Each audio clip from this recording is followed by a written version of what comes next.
Hare Krishna. We are so fortunate to have His Holiness Bhakti Caitanya Swami Maharaj with us today for the outreach.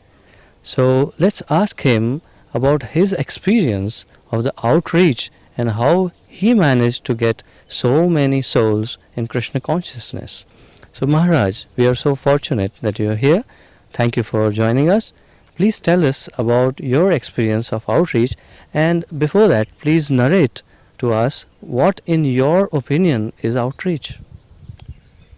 Well, outreach really means any activity for reaching out to the people who are outside of ISKCON, who are outside of Krishna consciousness, and who are just out in the material world. And there are many different types of programs, activities that we can do to reach out to them. And we have to think creatively in terms of time, place, and circumstance. What may work in a particular situation with particular type of people and social environment, etc., like that. Yes. So, we've found that outreach in the form of distributing Srila Prabhupada's books, this is like you could say an obvious type of answer. Outreach in the form of distributing Prabhupada's books. That's an extremely effective way to reach out, and Prabhupada obviously himself emphasized it so much. So the outreach is very healthy if the devotees, or as many as possible, are involved in the book distribution program of particularly actually distributing the books face-to-face with the people, or assisting the book distribution in different ways. But having said that, there are other forms of outreach which in different situations have, in our experience, proved very successful.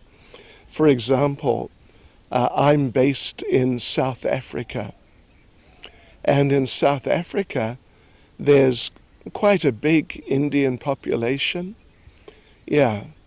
and they are kind of cut off from India to some degree, but they have some hankering for their culture like that, naturally. So one thing that we've found very effective in South Africa has been to have what we call tent campaigns. Means basically you put up a big pandal, a big marquee, a big tent, and you have a stage and sound system and lighting and seats, and you invite people. And we've been doing tent campaigns in South Africa since the later 70s. And even to this day, they're still extremely effective for, particularly for the Indian people like that. We've even done some in South Africa in African areas, and sometimes there's been quite a good response there also. But that's an interesting thing, which, like, particularly in an Indian social environment, it really is worth trying, because if it's done nicely, with nice kirtan, bhajan, nice speaking, some drama, and maybe some little cultural presentation, and some nice prasadam, the people, they love it. Then another form of outreach, which is very effective, is actually extremely effective, which also we're doing and have been doing in South Africa for many years. It's systematic, strategically organized university preaching. We have in South Africa what we call the Bhakti Yoga Society or societies. And basically on every campus in the country, barring a few smaller and little more remote ones, but certainly on every major campus, we've had these programs going, in some cases on a weekly basis for 25 years. Yeah. And of course Srila Prabhupada wanted that we try to present Krishna consciousness and preach to the students, because they are the intelligent people, they're the up-and-coming people in society, in the business world and so on, in the scientific worlds even. So hundreds and hundreds and thousands really of these young people in South Africa have become devotees. Some have joined temples. The great majority have stayed at home and have worked or gone into business, etc. like that, but remain devotees. And these are people from all types of cultural backgrounds. South Africa there's a black African people. So many young African intelligent people have become good devotees through this program. And of course many young Indian people, many young white people. And we have what are called colored people, means any mixed race. So, and it's going on to this day, and it's being developed more and more, and very systematically. For example, about 3 weeks ago, our society, Bhakti Yoga Society, in the main university in Johannesburg, which is the main city in South Africa, for the second year in a row, the university administration gave them the award for the best student society on campus. And there's like 100 societies and many thousands, tens of thousands of students.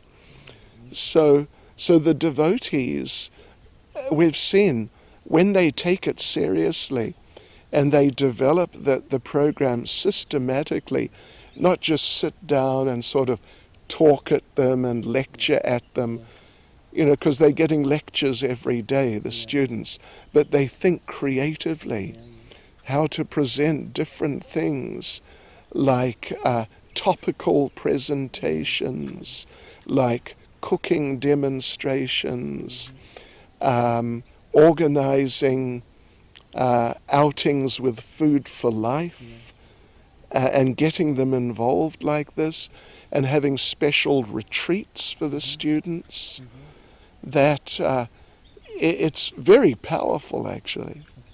Very powerful. And some of our best devotees in the country, including some of the presidents and people like that, have come from that form of preaching. So, there are many other programs like Rath Yatras. If Rath Yatras are organized nicely, they're also very effective. Of course, everybody knows that in ISKCON, so perhaps we don't really need to talk about that so much. I would interrupt you here, Maharaj. Basically, I have developed great amount of interest in that, the process that you just mentioned, and I'm sure this is new for a lot of devotees in ISKCON. So I would request you to kindly elaborate on that and explain exactly how it is manifested. What are the exact intricate steps. How do you do that actually? Please. The student preaching, Yes. right.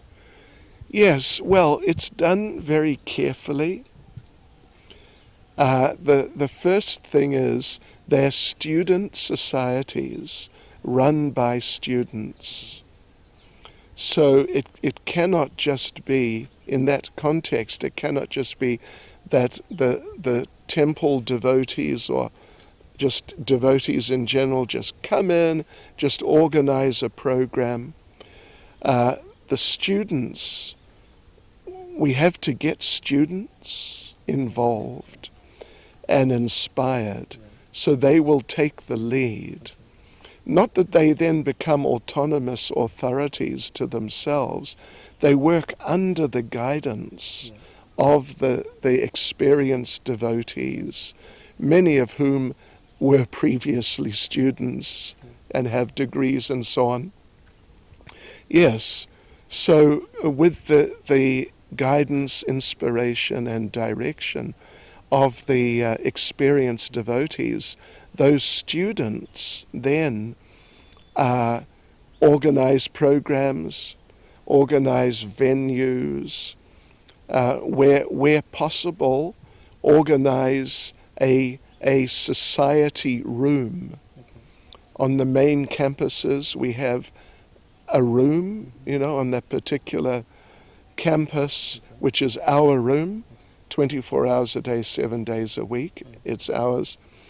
And so then we organize different types of programs. Some are more like basic introductory programs for students who are new to it all. Yes. One thing which they do, which for new people, which is very popular, they organize Hatha Yoga classes. And on the main campus in Johannesburg, they have yoga classes Monday to Thursday. And they have, say, 50 to 70 students coming.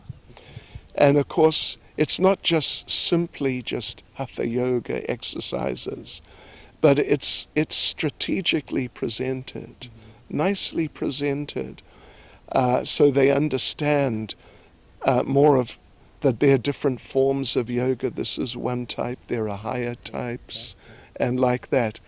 And in that way, quite a number of those students, they actually become involved in the more regular preaching type programs. Then the students and the devotees who are giving them guidance, they invite when special guest preachers come to the country, they invite them to do special programs. They do programs like from scientific perspectives, Bhaktivedanta Institute type perspectives. They do cooking demonstrations, extremely popular. In fact, for that, sometimes what they do, before the program starts, they go out into an area where the students are moving about, and they start cooking something right there, like frying pakoras. It takes 30 seconds, and then giving them out and telling the students, come, we're going to have a whole demonstration, learn how to cook a meal. And this is very, very popular. This is practically the fastest outreach, I think. Oh, it's amazing. Yeah, that's very popular. Yes.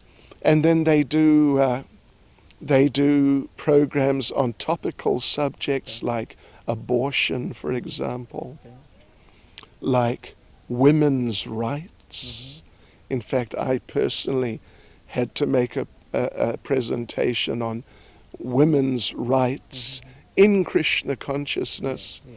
So like this, they really try to think creatively, different presentations at different times, and the result is really amazing.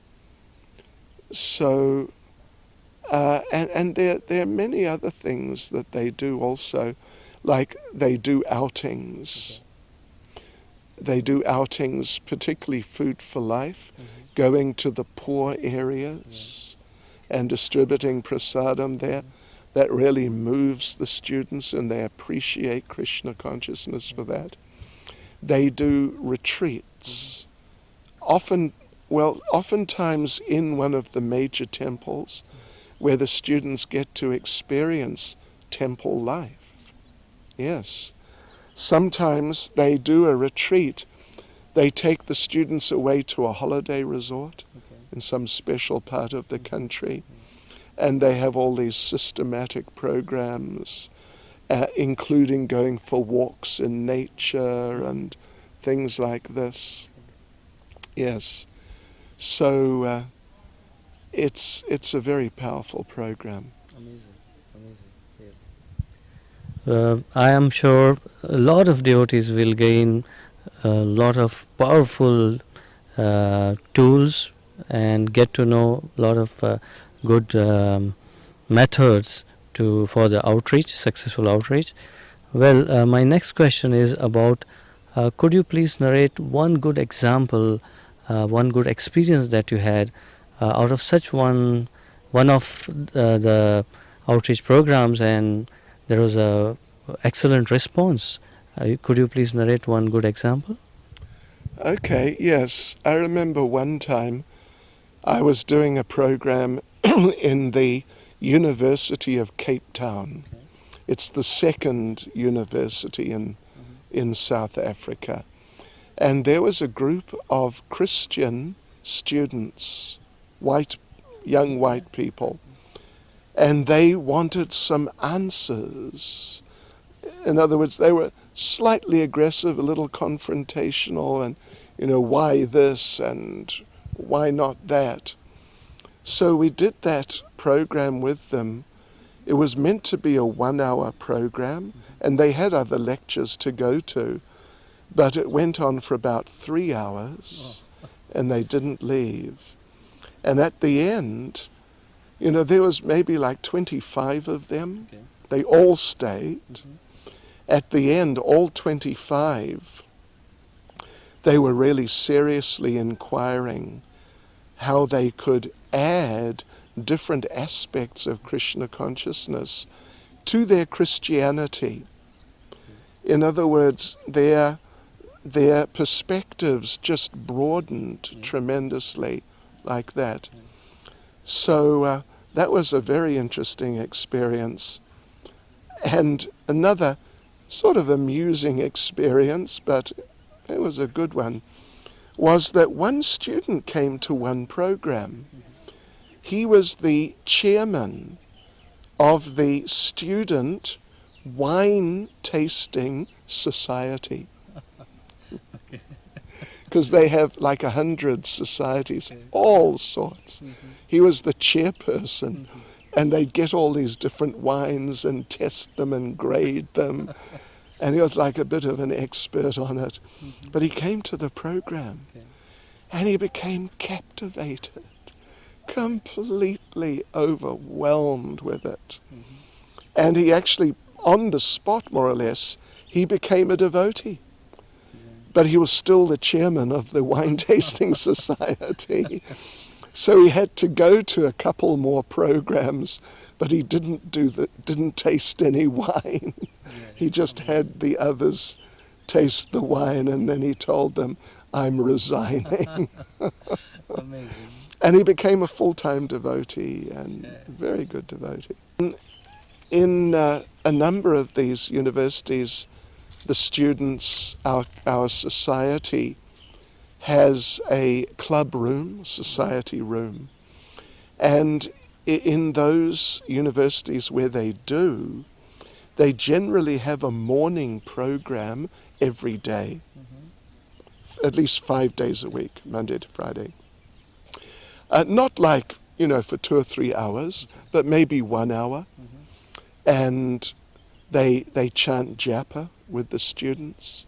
They have a Guru Puja for Srila Prabhupada for the students. They may have a brief little talk, little discussion like that for the students. Yeah.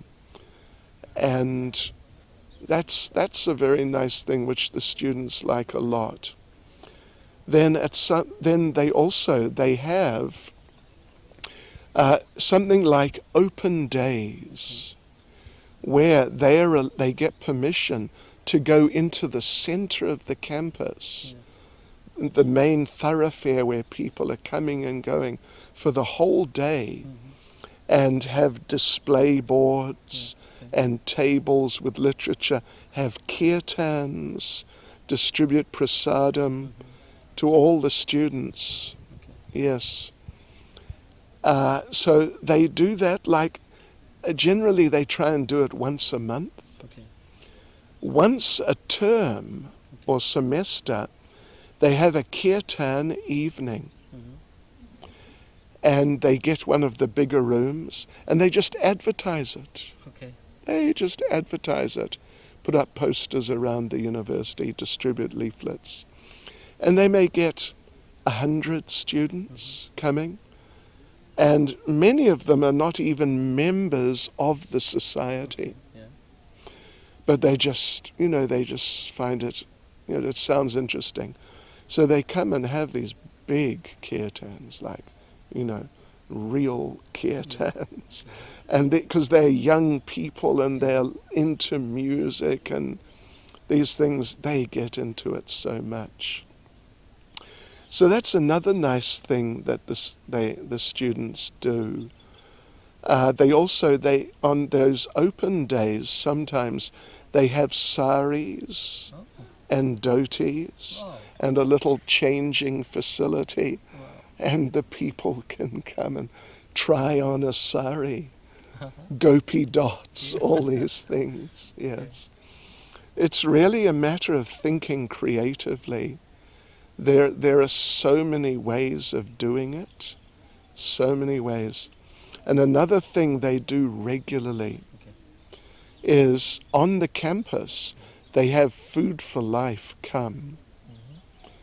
In Durban, South Africa, Food for Life visits each campus once a week and distributes, big Food for Life for 1,000 students. Really? Oh, yes. And you see the students queue up, 100-meter queue. And it creates such a nice impression in the minds of the students. Yes, they really appreciate this.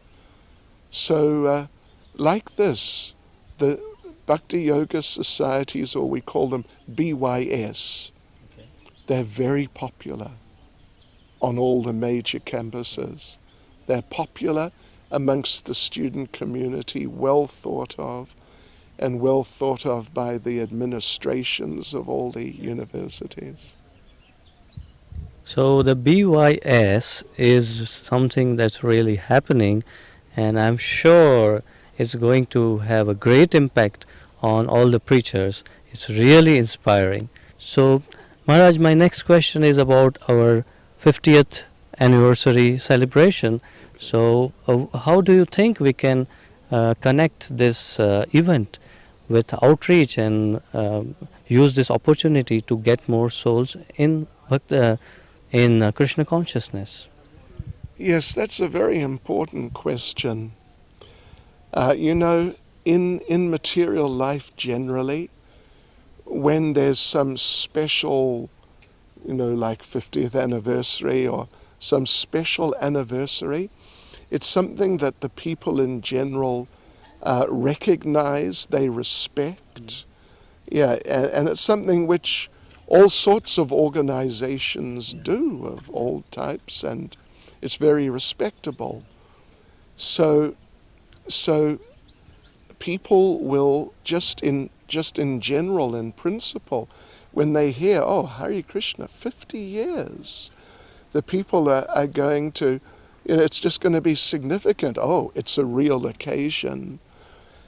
Plus, I think many of them will be surprised that the Hare Krishna is still around after 50 years and still going strong and still developing. Just on that basis, they will take it. It's like a sign of our being authoritative, that we are serious, we are real, we are solid, we are substantial. Even though many may not understand us, but it just, when they see us walking in the street, instead of thinking, Hare Krishna, they'll think, oh, okay, there's Hare Krishna, substantial organization. So, that's an extremely important aspect of it.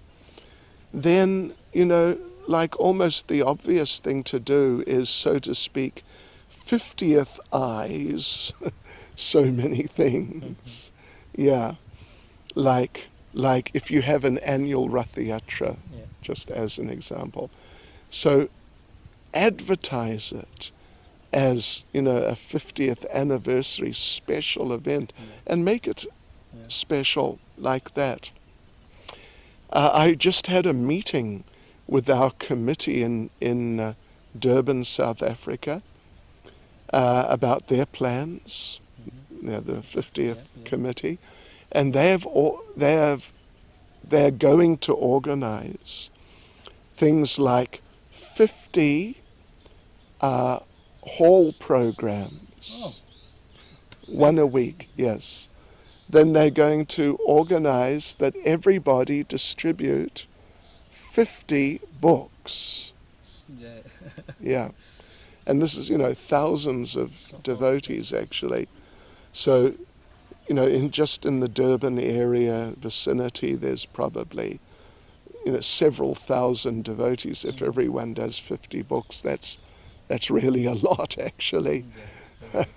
Right. So, yes, then they're going to do 50, they want to do 50 special Harinams. Not just, a Harinam, but just, get all the devotees in and do them in different areas. Yes. And get, like a real solid party of 100 devotees or more with, present it very nicely musically and so on like that. Yeah. So they've got various other things which they want to do. I mentioned tent campaigns. They want to do 50 tent programs like that. Because those tent campaigns, they last, say, for 4 or 5 days. Yeah. So have a team doing like that. Develop 50 new Namahatas, 50 new Bhakti Vrikshas, 50, Wonderful. like this. Wonderful. Yeah. So that's what they're doing. And, it's such a thing. If it is publicized sufficiently, it'll really get the attention of the media. It'll get the attention of the government. So we want to invite the president of the country. Yes. One thing we want to do is have a special children's festival. We actually did some years ago, and Nelson Mandela came when he was president, and there were approximately 50,000 school children in a huge stadium, major stadium, yes. And that was just an amazing program. And Nelson Mandela, he was meant to leave. He was meant to be there for maybe half an hour or something. He stayed for something like 3 or 4 hours. Yeah, cancelled other programs. And he told the media, this was the happiest day of my life. So, the devotees want to do a program like that. And, the media coverage from that, the one we had, was just outstanding. It was on the front page of every Yeah. paper, main story. Yes. So these are some of the things they want to do.